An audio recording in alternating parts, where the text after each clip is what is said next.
Mom, we found you the perfect nursing home. They have bingo on Tuesdays. My son's words hit me like a slap.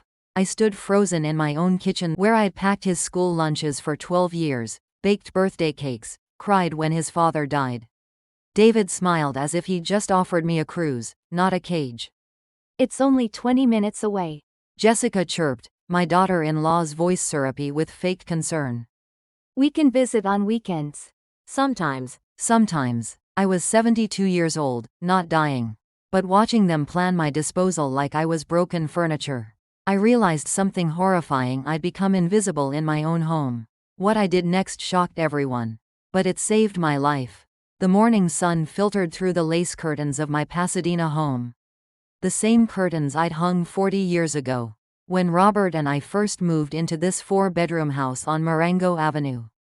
Back then, this neighborhood was full of young families like ours, fathers heading off to work in pressed shirts, mothers waving from porches, children riding bicycles down tree-lined streets. Now, most of those families were gone, replaced by tech workers and young couples. Who paid more for this house than Robert and I had earned in our entire lives combined? I was born Linda Catherine Morrison in 1952, in a small town outside of Amarillo, Texas. My father worked on an oil rig, and my mother took in laundry to make ends meet. There were 5 of us kids, crammed into a 2-bedroom house that rattled when the wind blew across the plains. I learned early that life wasn't fair, but you could make it bearable with hard work and determination. At 18, I left Texas with $37 in my purse and a bus ticket to Los Angeles. I'd heard there were jobs in the city, opportunities for girls who weren't afraid to work. I found employment at a diner on Sunset Boulevard, serving coffee and burgers to everyone from construction workers to struggling actors. The pay was minimum wage, but the tips were decent if you smiled enough. That's where I met Robert Thompson. He came in every Tuesday and Thursday, always ordering the same thing: black coffee and a tuna melt. He was 23, 5 years older than me, with kind eyes and calloused hands from working at an auto repair shop in Glendale. He wasn't handsome in a Hollywood way. His nose was slightly crooked from a childhood accident, and he was already losing hair at the temples, but there was something solid about him, something real. Our courtship was simple. He'd stay after his meal, nursing his coffee and talking to me during my breaks. He told me about his dreams of owning his own garage someday, of building a life that meant something. 6 months later, he proposed with a ring he'd saved up for 3 months to buy.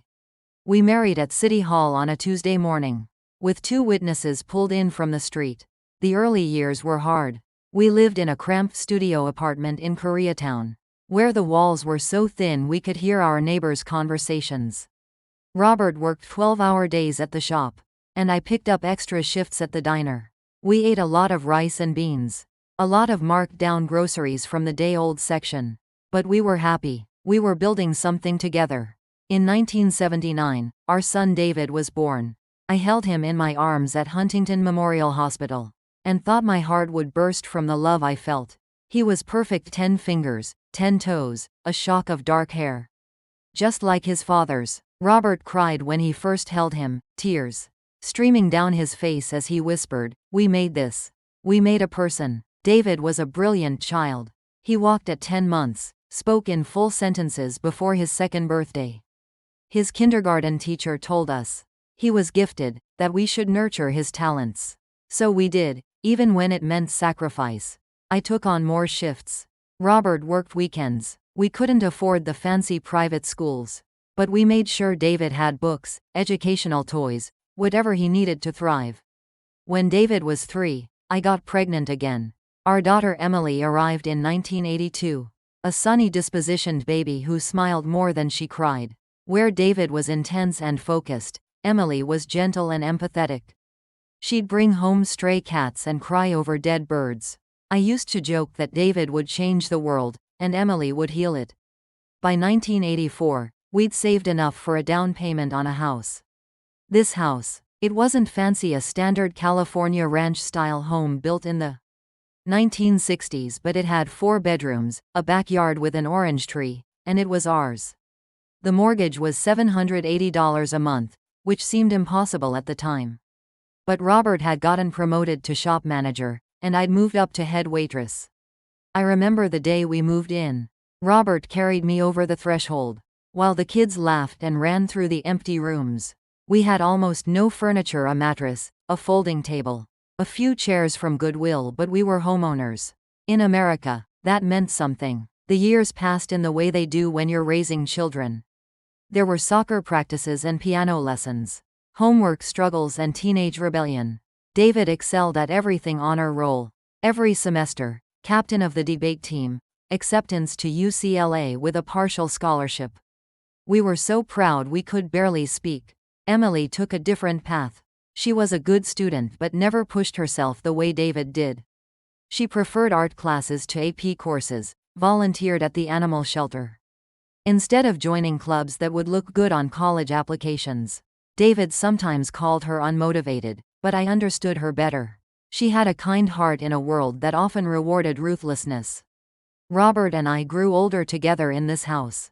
We refinanced the mortgage twice, once to pay for David's remaining UCLA tuition, once to cover the deductible. When Robert had his first heart attack at 57, we celebrated anniversaries in the backyard, hosted Thanksgiving dinners that filled every room with family and noise, watched our children grow into adults. David graduated from UCLA in 1998 and immediately got hired by a tech company in Silicon Valley. He was making more money at 23 than Robert, and I had made combined at 40. He bought a BMW, moved into a high-rise apartment in San Jose, dated women who wore designer clothes and talked about IPOs. Emily went to community college, then transferred to San Diego State to study elementary education. She graduated in 2004 and got a job teaching third grade. That same year, she married Carlos Rodriguez, a PE teacher she'd met at the school. Carlos came from a large Mexican-American family, and they welcomed Emily with open arms. I liked him immediately. He reminded me of Robert, solid and kind. Then came 2009, and everything changed. Robert had his third heart attack, the one he didn't survive. He collapsed in our bedroom on a Sunday morning, clutching his chest. I called 911, performed CPR like I'd seen on TV, begged him not to leave me. But he was gone before the ambulance arrived. The funeral was held at a Catholic church in Altadena, though we weren't particularly religious. David flew in from San Jose with his new girlfriend, a woman named Jessica, who wore all black and designer sunglasses even during the service. She didn't cry, didn't seem to know how to offer comfort. Emily sobbed through the entire mass, holding my hand so tight I lost circulation. Robert's life insurance paid out $300,000. David immediately suggested I invested in emerging tech opportunities he knew about through work. Emily thought I should keep it in savings for emergencies. I split the difference, put half in conservative mutual funds, and kept the rest in a high-yield savings account. It was my safety net, my security for the future. The years after Robert's death were lonely. The house felt enormous with just me rattling around in it. I tried to keep busy, joined a seniors group at the local rec center, volunteered at the library, took up watercolor painting. Emily called every week, visited once a month, with Carlos and their 2 young children. David called less frequently, always busy with work, always climbing some corporate ladder. Then in 2018, David showed up at my door unannounced. He'd gotten married to Jessica 6 months earlier, a small ceremony in Napa Valley that I wasn't invited to because it was immediate family only, whatever that meant. They were living in a cramped 2-bedroom apartment in Palo Alto, paying $4,200 a month in rent. "Mom," David said, standing in my living room, "you're here all alone in this big house. We were thinking, maybe we could move in with you? Just temporarily, until we find something more permanent. You must get lonely." I should have said no. Every instinct in my body screamed to say no. But he was my son, and he was asking for help. And what kind of mother turns away her child? Of course, I heard myself say, "There's plenty of room." Jessica smiled, but it didn't reach her eyes. They moved in 3 weeks later with a U-Haul full of expensive furniture and boxes labeled with a moving company logo. Jessica immediately began improving the house, my house. The floral wallpaper I'd carefully hung in the dining room? Too outdated, Linda. We need something modern. The china cabinet where I displayed the dishes my mother had given me? This is taking up valuable space. Can we store it in the garage? Within a month, my home didn't feel like mine anymore. David's two sons, Brandon and Tyler, were teenagers 16 and 14 respectively. They'd grown up in Silicon Valley affluence, with private school educations and iPhones before they could drive.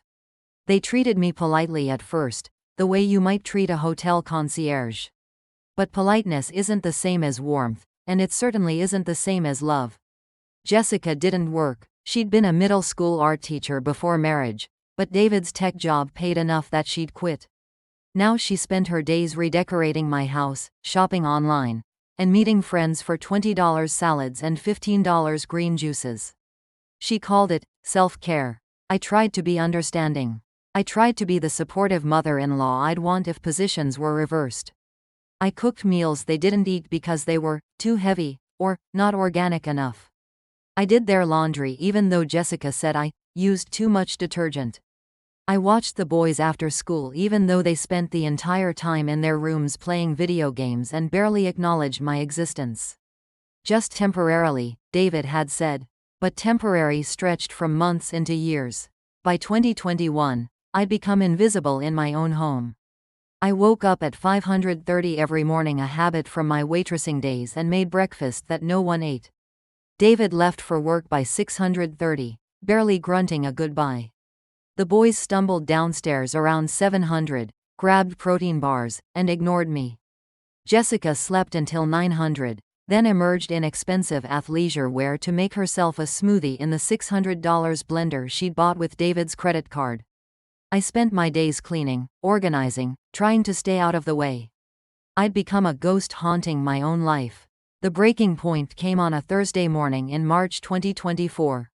I was in the kitchen, washing dishes from dinner the night before that everyone had left piled in the sink when I heard Jessica on the phone in the living room. She was talking to her mother, her voice carrying easily through the open archway. "No, Mom, she's not going anywhere. David says she'll probably live another 10, 15 years. I know. Well, the house is in her name, but once we get power of attorney. She's 72, who's going to question a dementia diagnosis? The place is worth at least $1.7 million now. Yes, in this market. Once we convince David it's for her own safety. Assisted living, maybe that nice place in San Marino. Then we renovate and sell, or rent it out for $6,000 a month." I stood at the sink, soap suds dripping from my hands, my heart pounding so hard I thought it might break through my ribs. She was planning to have me declared incompetent, to take my house, to put me in a nursing home so she could profit from the property Robert and I had bled for. And my son, my brilliant, accomplished son, was apparently going along with it. That's when I knew I had to disappear. I didn't sleep that night. I lay in my bedroom, the same bedroom where Robert had died 15 years ago, staring at the ceiling and listening to the house settle around me. Every creak of the floorboards, every distant sound of laughter from the boys' room upstairs felt like a violation. This was my house, bought with my sweat and Robert's calloused hands, and somehow I'd become a prisoner in it. The conversation I'd overheard played on repeat in my mind. Once we get power of attorney, who's going to question a dementia diagnosis? Jessica's voice had been so casual, so matter-of-fact, as if she were discussing what to order for lunch rather than plotting to steal my life. The worst part wasn't even Jessica's scheming. It was the realization that David knew. My son, whom I'd sacrificed everything for, was complicit in this plan to discard me like an old piece of furniture that no longer matched the decor. I got out of bed at 4:00 a.m., earlier than usual. My hands were shaking as I made coffee in the kitchen, the same kitchen where I'd prepared thousands of meals for my family. The coffee maker gurgled and hissed, breaking the pre-dawn silence. I sat at the small breakfast nook, the only spot Jessica hadn't redecorated because she said it was too quaint to bother with, and tried to think clearly. What were my options? I could confront them, but what good would that do? Jessica would deny it, David would defend her, and I'd look like the paranoid old woman they were already planning to portray. I could call Emily, But what could she do from San Diego? She had her own family, her own struggles. Carlos had been laid off 6 months ago, and they were barely making ends meet. I could go to a lawyer, but that would take time and money. And what would I even say? My daughter-in-law is planning to steal my house, sounded hysterical even to my own ears. I had no proof except what I'd overheard, and that wouldn't hold up in any court. No, if I was going to survive this, I needed to be smart. I needed to disappear before they could execute their plan. The house. Everything came back to the house. This property on Marengo Avenue that Robert and I had purchased for $127,000 in 1984 was now worth over $1.7 million.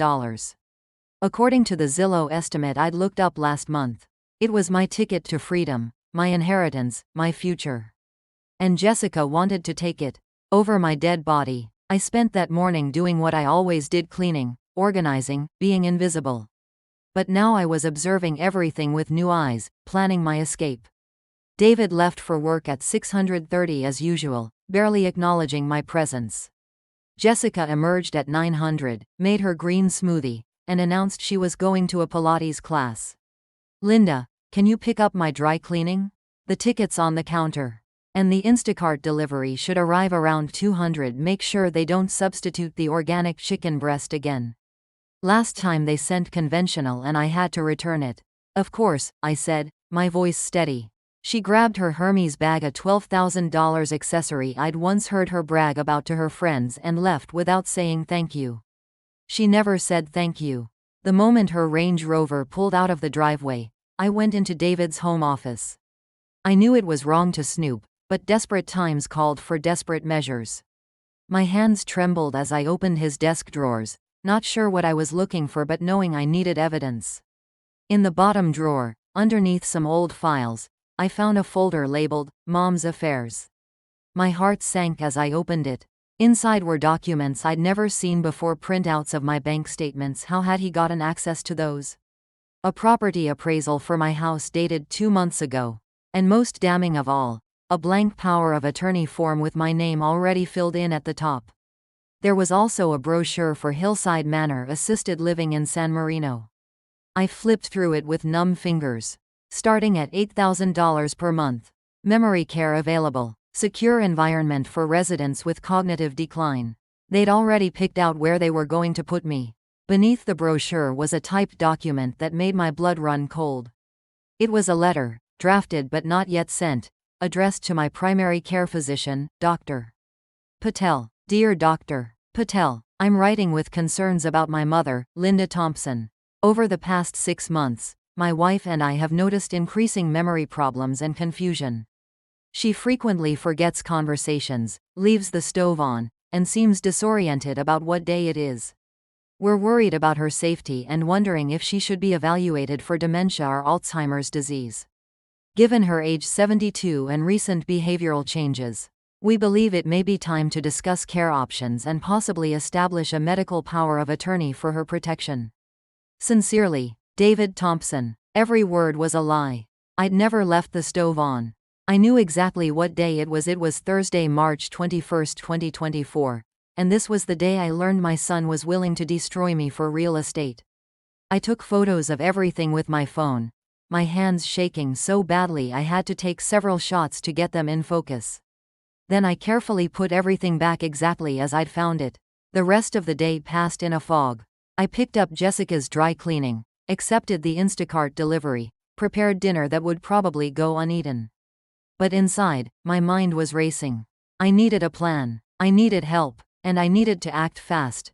That evening, David came home around 7:00 p.m. Jessica had gone out with friends, another $200 dinner at some trendy restaurant in Old Town Pasadena. The boys were in their rooms. It was just David and me in the kitchen, the way it used to be when he was young and would tell me about his day while I cooked. Mom, can we talk? He said, his voice careful. My stomach dropped. Of course. He sat at the kitchen table, and I noticed he looked tired. There were dark circles under his eyes, and he'd gained weight since moving in. The ambitious young man who'd graduated top of his class had become someone I barely recognized. Jessica and I have been talking, he began, and I knew what was coming. We're worried about you. Worried? I kept my voice neutral, gave nothing away. You're getting older, and this house is a lot to manage. We've been thinking maybe it's time to consider other living arrangements. Somewhere you'd have help, people around your own age, activities. You mean a nursing home? Assisted living, he corrected quickly. It's different. It's like a resort, really. We found this great place in San Marino. Hillside Manor, $8,000 a month. I saw the brochure in your office. His face paled. You went through my office? You went through my bank statements. I kept my voice level, refusing to give him the satisfaction of seeing me cry. How long have you been planning this, David? Mom, it's not like that.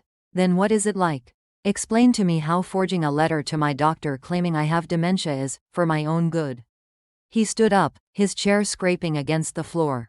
You're not well. You're paranoid. This right here accusing me of things. Going through my private papers, this is exactly what we're worried about. It was masterful, really. Turn it around, make me the problem. I'd taught him to argue well, and now he was using those skills against me. I heard Jessica on the phone with her mother, I said quietly. Discussing how to get power of attorney. How much my house is worth. How to convince you it's for my safety. David's jaw tightened. You misunderstood. Did I? Then explain the property appraisal from January. Explain the power of attorney form with my name already on it. Explain any of this in a way that doesn't end with you stealing my house. It's not stealing. His voice rose, and I saw anger flash across his face, real anger, the kind that came from being caught. You can't manage this property anymore. You're 72 years old. What are you going to do when the roof needs replacing? When the plumbing fails? We're trying to help you. By lying to my doctor? By having me declared incompetent? If that's what it takes to keep you safe. Safe? I laughed, a harsh sound I barely recognized as my own. I've lived in this house for 40 years. I raised you in this house. Your father died in this house. And you want to take it from me so your wife can have her renovation project? That's not fair. No, I agreed. It's not fair. None of this is fair. We stared at each other across the kitchen table, and I saw the moment he decided I was the enemy. His face hardened, and the son I'd known disappeared entirely. We're going ahead with the evaluation, he said coldly. I've already scheduled an appointment with a geriatric psychiatrist for next week. You can cooperate, or we can go to court and have you declared a danger to yourself. Your choice. He walked out of the kitchen, and I heard his footsteps going upstairs. A minute later, I heard him on the phone, probably calling Jessica to report that I'd had an episode. I sat alone at the table for a long time, watching the sun set through the kitchen window. The orange tree in the backyard was blooming. It did that every spring, covering itself in white flowers that smelled like heaven. Robert had planted that tree the year David was born. He'd said, our son can pick oranges from his own tree someday. That's the American dream, Linda. The American dream. We'd worked so hard for it, and now it was being stolen by the very person we'd sacrificed everything for. But I wasn't beaten yet. Not by a long shot. That night, after everyone was asleep, I sat in my bedroom with my laptop and started researching. Real estate lawyers, quick home sales, Oregon coast rentals, financial advisors. I took notes in a composition notebook I hid under my mattress, planning my escape like a prisoner planning a jailbreak. Because that's what I was, a prisoner in my own home. The next morning, Friday, Jessica announced at breakfast that she and David were taking the boys to Hawaii for Thanksgiving week. They'd be gone from November 27th through December 4th. You don't mind staying here alone, do you, Linda? I know you have your church group and everything. I'll be fine, I said, and I meant it. I'd be more than fine. I'd be free. I had 8 months to plan. 8 months to liquidate 40 years of life without anyone noticing. 8 months to disappear before they could steal everything I'd worked for. The war had begun, but they didn't know it yet. They thought they were fighting a confused old woman. They had no idea who Linda Morrison Thompson really was, a girl who'd left Texas with $37 and built a life through sheer determination. A woman who'd survived poverty, loss, and grief. I could survive this too. That weekend, I started making phone calls. I contacted 3 real estate agents, telling each one I was just exploring options. I called a lawyer in Beverly Hills who specialized in elder law and made an appointment for the following Tuesday, when Jessica would be at her book club. I opened a new bank account at a different branch, one David didn't know about, and began slowly transferring money from my savings. I also started documenting everything. Every dismissive comment Jessica made, I wrote down with the date and time. Every instance of the boys ignoring me, every meal I cooked that went uneaten, every time David looked through me instead of at me. I was building a case, gathering evidence, preparing for battle. On Monday, I went to my regular checkup with Dr. Patel. She'd been my physician for 20 years and knew me well. "Linda, you seem tense today," she said, checking my blood pressure. "Is everything all right at home?" I hesitated, then made a decision. "Dr. Patel, I need you to do something for me. I need a complete cognitive evaluation, memory tests, everything. And I need it documented in my medical records." She looked surprised. "Are you experiencing any symptoms?" "No, but I need proof that I'm not." Understanding dawned in her eyes.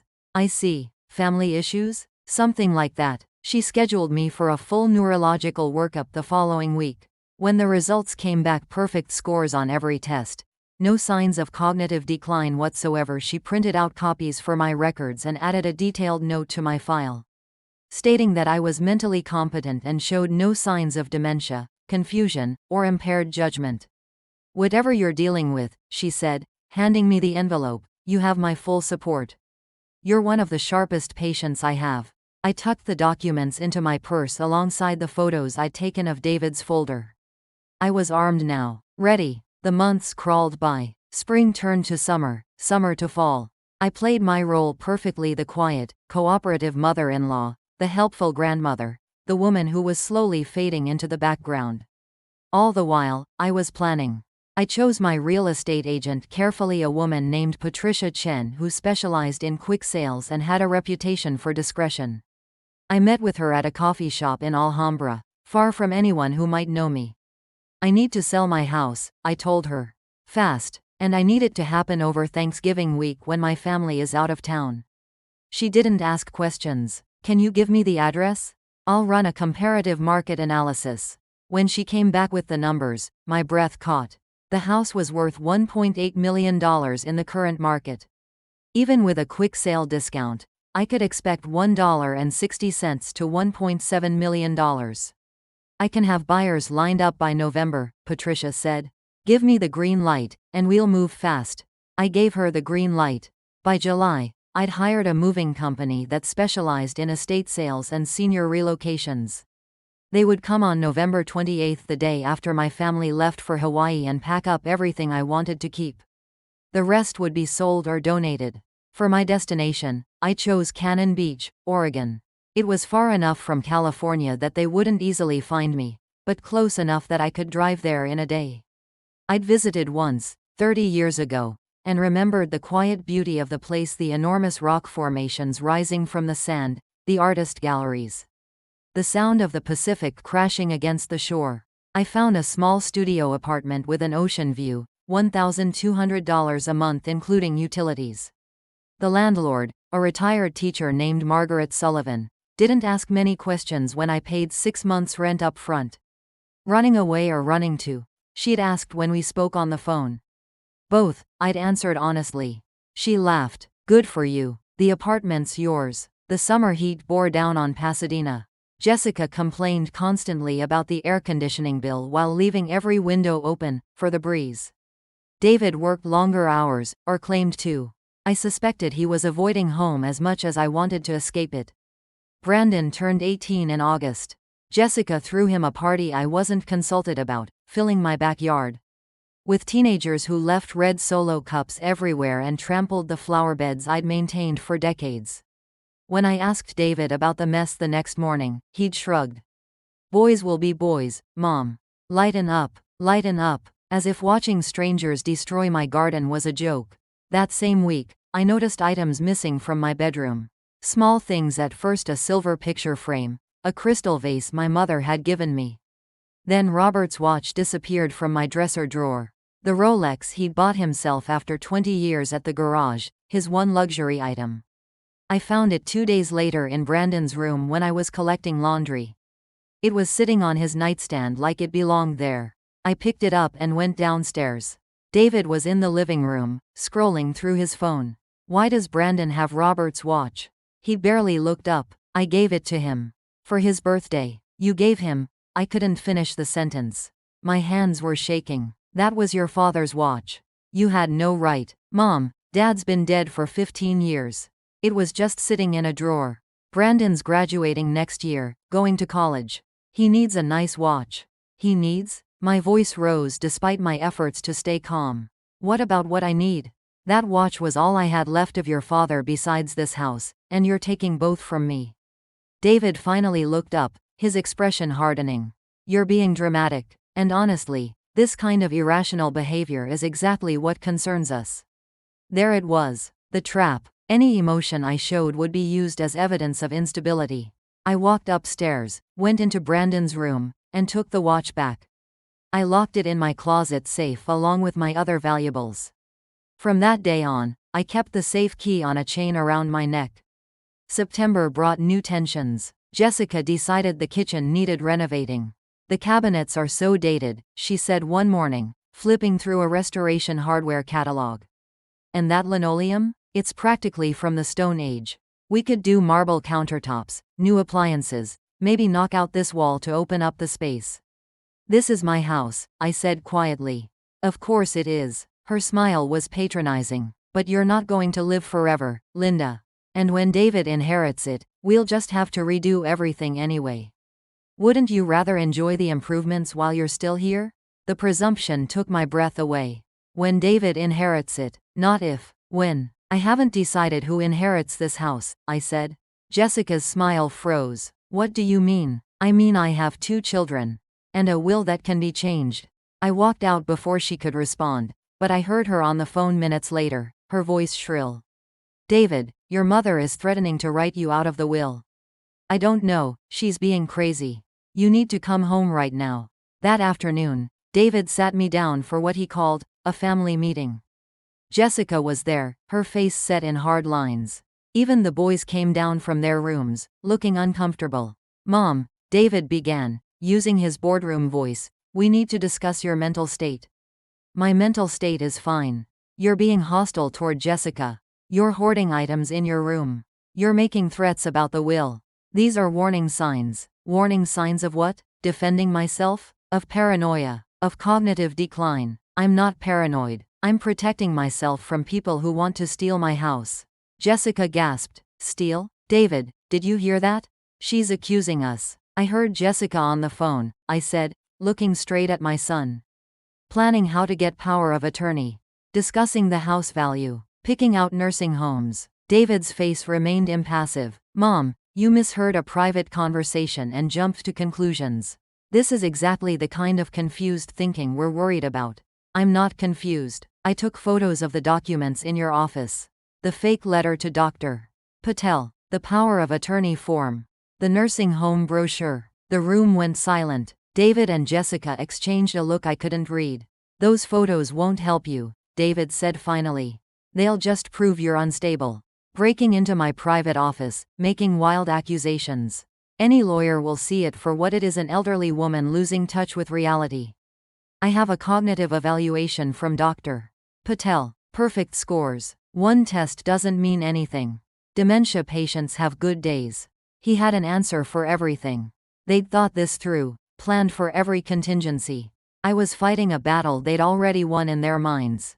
The psychiatrist appointment is next week, David continued. You'll go, you'll be evaluated properly, and then we can discuss the appropriate level of care you need. And if I refuse? Then we'll have no choice but to petition for emergency guardianship. We have evidence of erratic behavior, financial mismanagement, inability to maintain the property. A judge will see that you need help. I looked at my son, this stranger wearing my son's face, and realized I'd already lost him. Whatever had happened to the boy I raised, he was gone. In his place was a man who saw his mother as an obstacle, an asset to be managed, a problem to be solved. Fine, I said, I'll go to the appointment. Relief flooded David's face. Jessica smiled triumphantly. They thought they'd won. They had no idea the war had just begun. That night, I called Emily from my locked bedroom, my voice barely a whisper. "Mom, what's wrong? You sound scared." I told her everything. The overheard phone call, the documents, David's threats, the forced psychiatric appointment. Emily listened without interrupting, and I could hear her breathing get faster, angrier. "That son of a bitch," she said when I finished. "I'm coming up there right now." "No, that'll just make it worse. They'll say I'm manipulating you, turning you against David. So what do we do?" "I'm getting out. I'm selling the house while they're in Hawaii for Thanksgiving. I'll be gone before they get back." "Mom, are you serious? Where will you go?" "Oregon. I've already found a place." There was a long pause. Then Emily laughed a sharp, almost fierce sound. "Good, you should have done it years ago. Will you help me?" "Anything you need." We spent the next hour planning. Emily would drive up the week before Thanksgiving with her van. We'd pack the items I couldn't trust to movers: photo albums, important documents, Robert's ashes from the closet shelf. She'd store everything at her house in San Diego until I was settled in Oregon. "What about David?" she asked. "When he finds out, he made his choice. Now I'm making mine." After I hung up, I sat in the darkness of my bedroom and felt something I hadn't felt in years: hope. Real, solid hope that I could escape this trap they'd built around me. The psychiatric appointment was scheduled for October 15th. I went, answered every question honestly, performed every memory test perfectly. The psychiatrist, a kind woman in her 50s named Drive Morrison, looked confused when the evaluation was over. "Mrs. Thompson, I'm not sure why you're here. Your cognitive function is excellent. There's no indication of dementia, Alzheimer's, or any other neurological issue. My son believes I'm incompetent." "Doctor." Morrison's expression shifted. "I see. This isn't the first time I've encountered this situation, unfortunately. Adult children sometimes confuse independence with incapacity. Can you document your findings?" "Absolutely. I'll send a full report to your son and your primary physician. You're completely competent to manage your own affairs." When I got home, David was waiting in the kitchen. "How did it go?" "Fine, doctor. Morrison will send you her report. And I passed every test.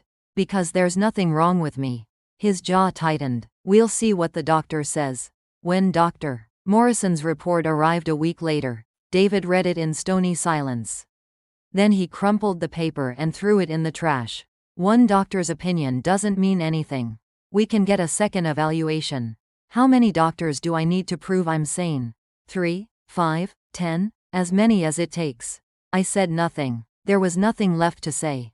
October passed in a tense standoff. David and Jessica watched me constantly, looking for signs of confusion or forgetfulness they could document.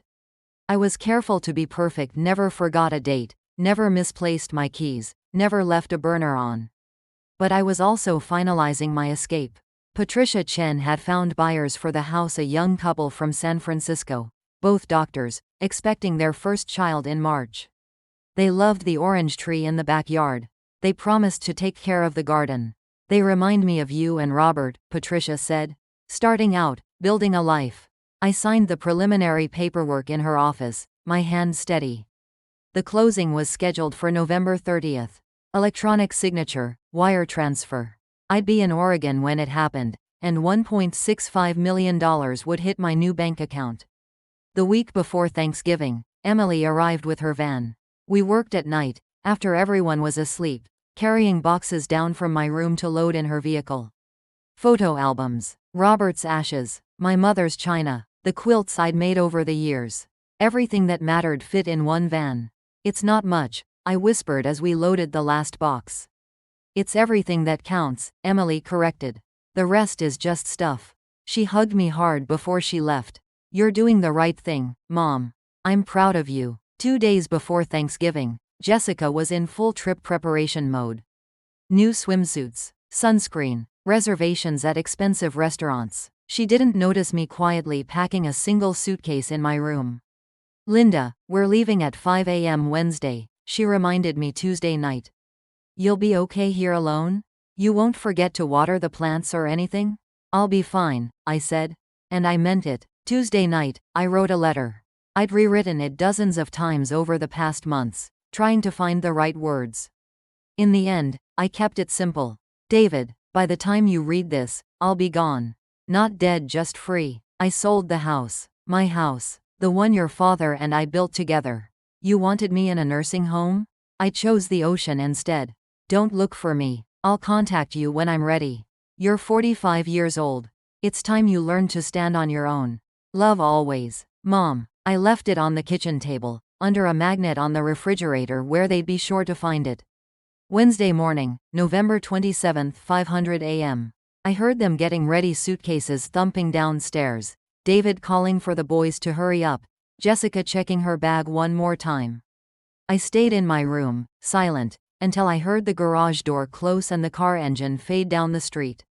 Then I stood up, grabbed my suitcase, and walked out of my house for the last time. The sun was just rising over the San Gabriel Mountains, painting the sky pink and gold. The orange tree in the backyard was heavy with fruit. I locked the door, left the key under the mat for Patricia Chen, and got in my car. I was 72 years old, and for the first time in my life, I was free. The drive to Oregon took 14 hours. I stopped only for gas and coffee, pushing through exhaustion and adrenaline. Interstate 5 stretched north through California's Central Valley, then into the mountains, then finally into Oregon's rain-soaked forests. My hands cramped on the steering wheel. My back ached, but I kept driving. Around 8 p.m., I crossed into Oregon. The "Welcome to Oregon" sign appeared in my headlights, and something broke loose in my chest. I pulled over at a rest stop and cried for the first time in months. Big, ugly sobs that shook my whole body. Not from sadness, from relief. When I finally arrived in Cannon Beach at 10 p.m., the town was dark and quiet. The ocean roared somewhere beyond the buildings, invisible in the night. Margaret Sullivan, my new landlord, had left the apartment key in a lockbox as promised.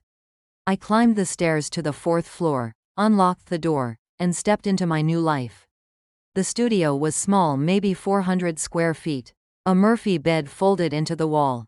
A kitchenette with 2 burners. A bathroom the size of a closet. And one enormous window facing west toward the Pacific. I'd gone from a 4-bedroom house to this shoebox. It felt like a palace. I slept that first night on the Murphy bed without sheets, still wearing my clothes, listening to the waves.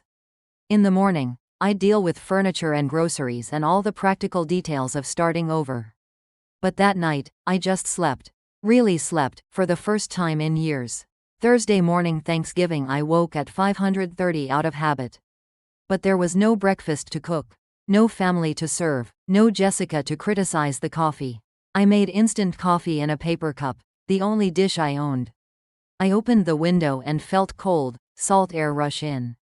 The ocean stretched to the horizon, gray and endless under cloudy skies. Haystack Rock, the massive monolith I remembered from 30 years ago, rose from the beach like a sentinel. I was alone on Thanksgiving. Completely alone. It should have felt lonely. Instead, it felt like victory. My phone rang at 9 a.m. David. I'd turned it back on that morning, knowing what was coming. I let it ring. He called 6 more times. Then Jessica called. Then David again. I watched the phone light up and ignored it. Finally, a text came through. Mom, where are you? We came home early because Brandon got food poisoning. The house is empty. There's a for sale sign in the yard. What the hell did you do? I typed back slowly, carefully. I saved myself. Don't call again unless you're ready to apologize. I blocked both their numbers. Emily called an hour later. Mom, David's been calling me nonstop, completely losing his mind. Are you okay? I'm perfect. He says you sold the house without telling anyone. He says you've had a mental breakdown. I sold my house. My name was on the deed. That's not a breakdown, that's property rights. Emily laughed. I love you so much right now. Where are you? Oregon. Cannon Beach. Looking at the ocean. How does it feel? I watched waves crash against the rocks. A seagull landed on my windowsill, eyeing me curiously. Like breathing, I said. We talked for an hour. She told me David had called the police, demanding they find me. The police had explained that a competent adult has the right to move wherever she wants. He's threatening to contest the house sale, Emily said. Says you weren't mentally capable of making that decision. I have documentation from 2 doctors stating otherwise. And Patricia Chen made sure everything was legal. Let him try. After we hung up, I walked to the small grocery store downtown. The woman at the register was friendly, chatty. New in town? Just moved here yesterday. Welcome. I'm Susan. I've been here 20 years. Best decision I ever made. Linda. And I think I'm going to agree with you. I bought basic supplies. Bread, peanut butter, coffee, eggs. Things I could make on 2 burners. At the checkout, I saw a flyer for a community Thanksgiving dinner at the local recreation center. Everyone's welcome, Susan said, noticing me looking at it. Starts at 2 p.m. Most of us there are transplants like you. Nobody judges. I almost didn't go. The idea of walking into a room full of strangers felt overwhelming. But the alternative was eating peanut butter sandwiches alone in my apartment while my son screamed into voicemail. So I went. The rec center was decorated with paper turkeys and autumn leaves. Maybe 40 people filled the room, old, young, families, singles. Everyone brought something to share. I'd stopped at the store again and bought a pumpkin pie, the only contribution I could manage. First timer? An older man approached me, holding a plate of turkey. I'm Bill, retired fisherman. This is my 5th Thanksgiving here. Linda, retired. Everything, I guess. He laughed. Most of us are retired from something. That's why we're here. I met Margaret Sullivan in person, a sturdy woman in her 60s with paint-stained jeans and kind eyes. She hugged me like we were old friends. So you made it. How's the apartment? Perfect. Good. You look like you needed a fresh start. That obvious? Honey, we all have that look when we first arrive. Give it a month. It'll fade. I sat at a long table with strangers who became friends within an hour. They shared their stories: divorces, job losses, family estrangements, fresh starts. Nobody asked too many questions. Nobody demanded explanations. When they asked about my family, I said simply, I have 2 children. One of them still speaks to me. They nodded. They understood. By the end of the meal, I had 3 invitations to coffee, 1 offer to help furnish my apartment, and 2 recommendations for the best walking trails. I drove back to my studio as the sun set over the ocean, my heart fuller than it had been in years. Friday morning, my phone rang from an unknown number. Against my better judgment, I answered. Mrs. Thompson? This is attorney James Bradley. I represent your son, David Thompson. He's asked me to contact you regarding the recent sale of your property. I have nothing to say. Mrs. Thompson, my client is prepared to file a lawsuit contesting the sale on grounds of mental incapacity. However, he'd prefer to resolve this amicably. If you'd agree to reverse the sale and enter into a caregiving arrangement. Tell your client I have cognitive evaluations from 2 separate doctors, both dated within the past 2 months, showing perfect mental capacity. Tell him I have photos of the documents he prepared to fraudulently obtain power of attorney. And tell him that if he continues to harass me, I'll file elder abuse charges. Silence on the other end. I'll relay that message to my client. You do that. I hung up and blocked the number. My hands were shaking, but not from fear. From rage. From power. I'd stood up to them. Finally, Saturday, I bought furniture at a second-hand store. A small couch. A table with 2 chairs. Dishes, sheets, towels. Everything I needed fit in my car. Margaret helped me carry it all upstairs. You're doing good, she said. I left my husband 15 years ago after 30 years of marriage. Took nothing but my car and my cat. Best thing I ever did. Do you regret it? Not for 1 second. You? I thought about David, about the house, about 40 years of memories.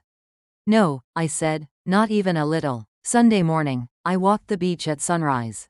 The sand was hard-packed and cool under my feet. Waves rolled in endlessly, patient and indifferent. I wasn't the only one out there. A few other early risers walked dogs or jogged or just stood watching the water like me. An older woman passed me, gray hair wild in the wind. Beautiful morning. Perfect, I agreed. It was a nothing conversation. But it felt profound. Nobody here knew who I was. Nobody expected anything from me. I was just Linda, a woman walking on a beach.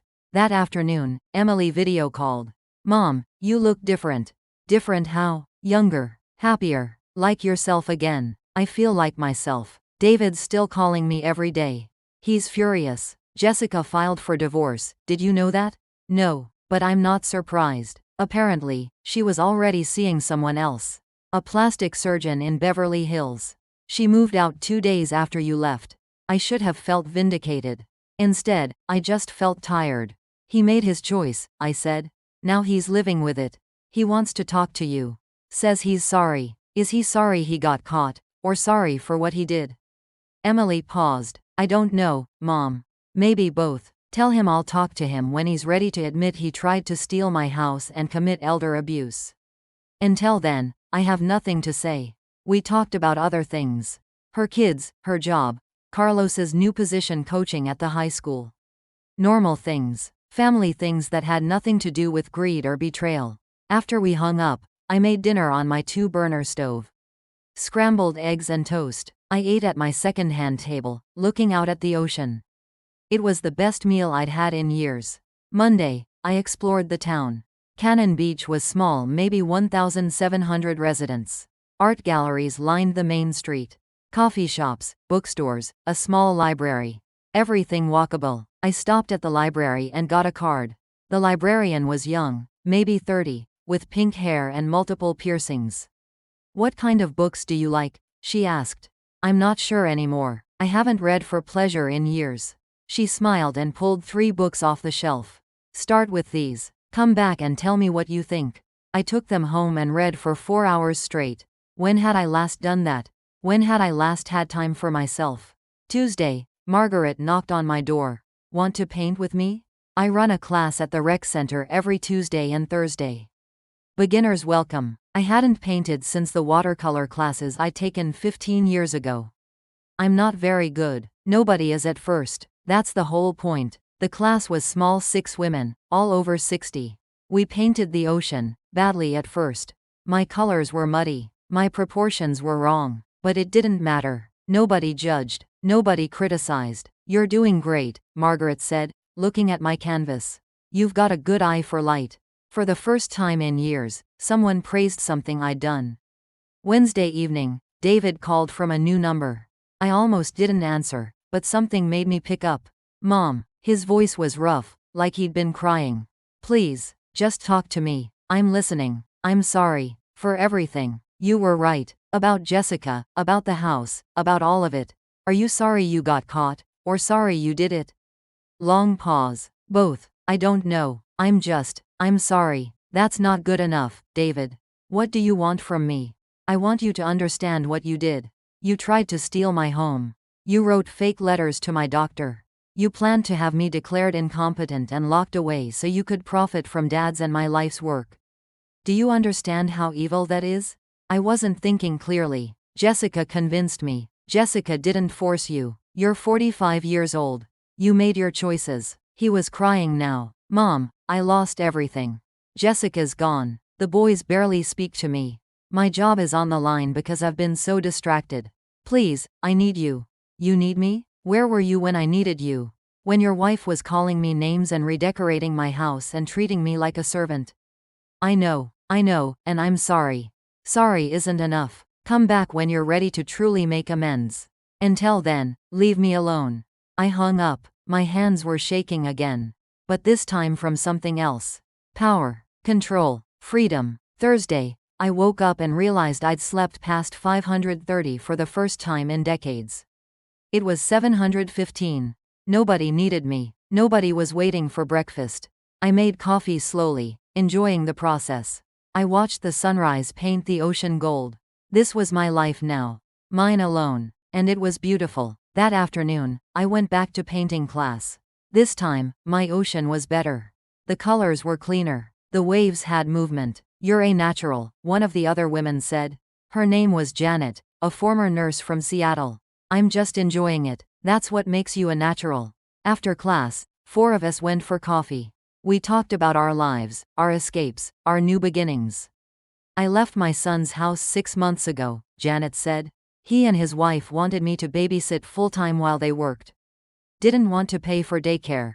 I was 68 years old, raising a toddler. What did you do? I asked. Exactly what you did. Packed up and left. Best decision of my life.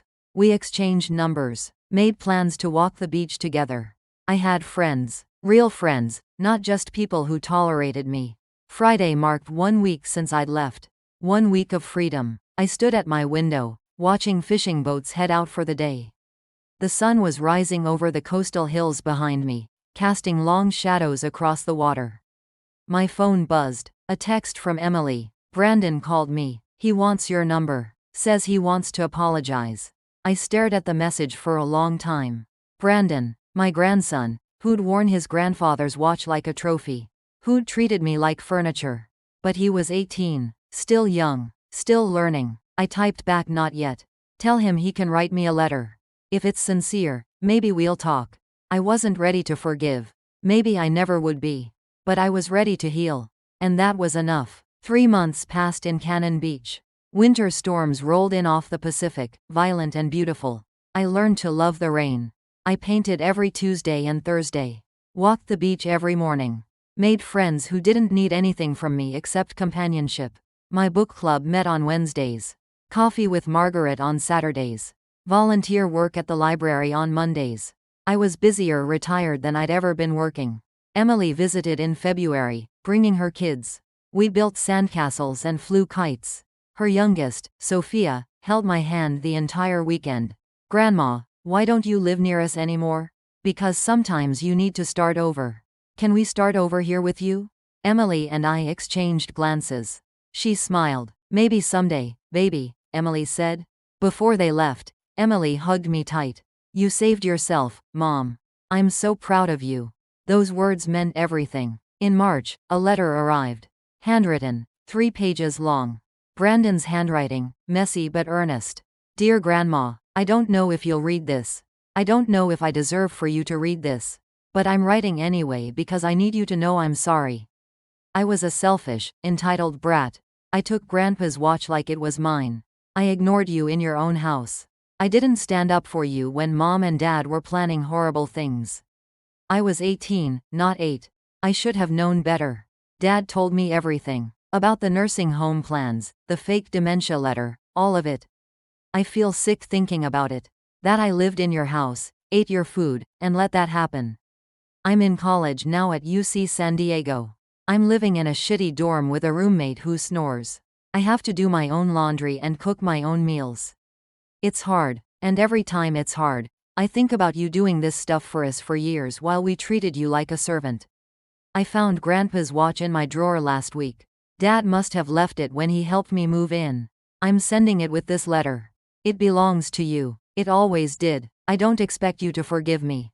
I don't expect anything. I just needed you to know I'm sorry, and I'm trying to be better. Your grandson, Brandon. Inside the envelope was Robert's Rolex. I held it for a long time, feeling its weight. Then I put it on my wrist. It was too big, meant for a man's arm. But I wore it anyway. I wrote back that evening. Brandon, thank you for your letter and for returning the watch. Both took courage. I'm not ready to forgive yet. But I'm willing to try. If you're serious about being better, prove it. Get good grades. Treat people with respect. Learn to take care of yourself. And maybe, in time, we can rebuild what was broken.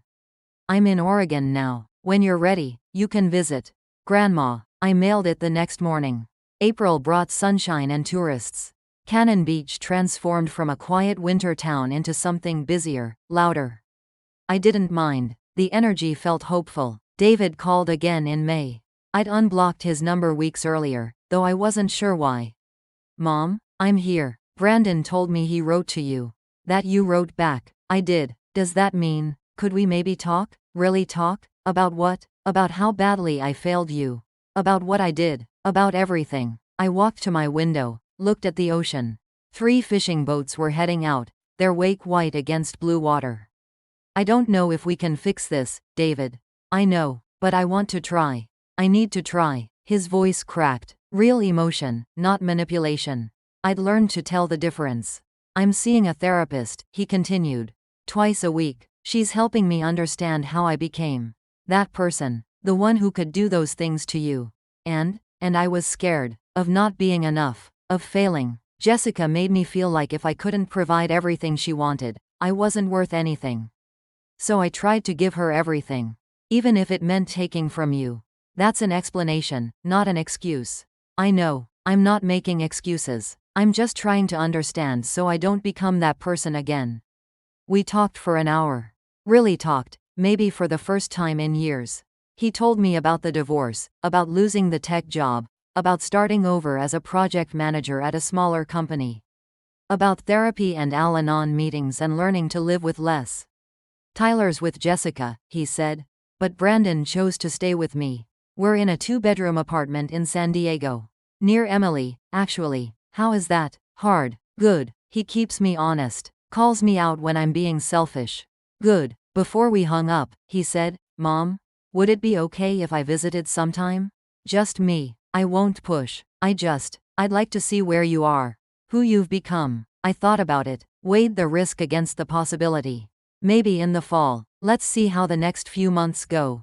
Okay. Thank you. For even considering it. After we hung up, Margaret knocked on my door. Beach walk? Always. We walked for an hour, not talking much. Just being present. You're different than when you arrived, Margaret said finally. How? Lighter. Like you put down something heavy. I did. 40 years of guilt and obligation. Any regrets? I thought about David, about the house, about the life I'd left behind. Not one. June brought my 73rd birthday. Emily drove up with the kids. Brandon came too, awkward but trying. We had cake on the beach. Built fires in the fire pits. Watched the sunset paint the sky impossible colors. Grandma, Brandon said quietly, thank you for giving me another chance. Thank you for earning it. That night, after everyone left, I stood at my window with Robert's watch on my wrist and looked at the ocean. Somewhere south, David was trying to become better. Jessica was married to her plastic surgeon. Tyler was figuring out who he wanted to be. And I was here, free, happy, whole. I'd lost a house but found myself. Fair trade.